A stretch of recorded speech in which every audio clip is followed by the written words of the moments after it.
Olá pessoal, bem-vindos de volta ao canal 374. No vídeo de hoje vou mostrar como verificar qual perfil você está usando no seu RAZER Viper V4 Pro.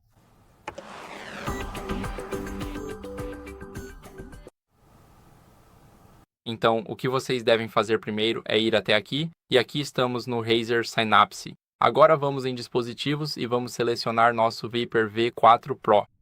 Agora aqui temos nossos perfis. Como vocês podem ver, o perfil que estamos usando ficará destacado na cor verde.